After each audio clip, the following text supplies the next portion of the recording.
मित्रांनो, आपला प्रवास चालू झालेला आहे लोहा ते सांगली. लोह्यातूनच पाऊस चालू होता. आपल्याला अहमदपूरला आल्या लगेच ग्रीस वगैरे मारून निघाल्या. डायरेक्ट हौसा फाट्याला आल्या, चहा पाणी घेतल्या. रोहनदादा नाचत होते. तिथनं निघाल्या. मग लगेच शेवभाजी वगैरे घाटाच्या खाली येऊन जेवण वगैरे करून निघाल्या. सोलापूर वगैरे पास करून आपलं सांगली रोडला लागल्या. सकाळी कंपनीच्या जवळ येऊन नाश्ता वगैरे केल्या, कारण का कंपनीला काही भेटत नव्हतं. रिले पण गाडीचे डायरेक्ट झालते, लाईट पण चालू होते. कंपनीचा रस्ता बघा मित्रांनो, समुद्रातून रस्ता म्हणावं का महासमृद्धी एक्सप्रेस म्हणावं, काही कळत नाही आहे.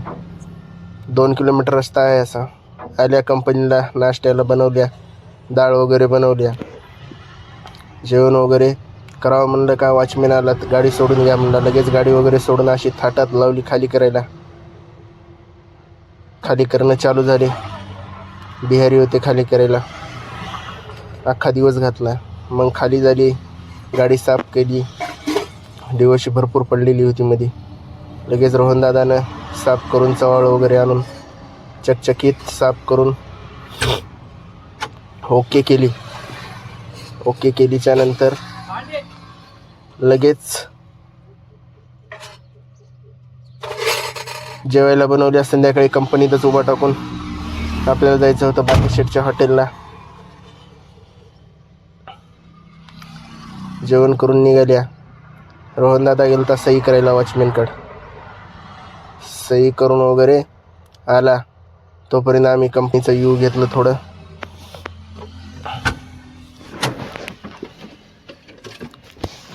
हे बघा कंपनीचा व्यू.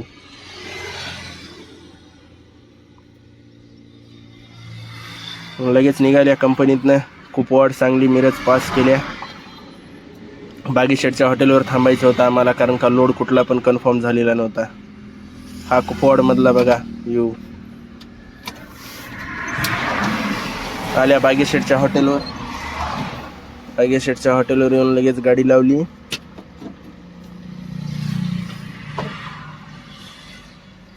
साईडला. हे काय सकाळी उठल्या, मग चहा बिस्किट वगैरे घेतल्या. टायर पण आपले पंक्चर होते. टायर खोलल्या. मग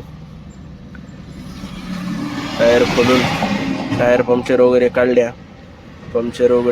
टायर फिटिंग चालू होते. बिहारी होते. लय रेट जास्त आहे इथं, खोल फिटिंगचा पण आणि पंक्चरचा पण खूप जास्त. तब्येत भरपूर बिघडलेली होती मित्रांनो. हे बघा अवतार कसा झालेला आहे ते. चक तब्येत डाऊन आहे. सर्दी, खोकला. हे बघा.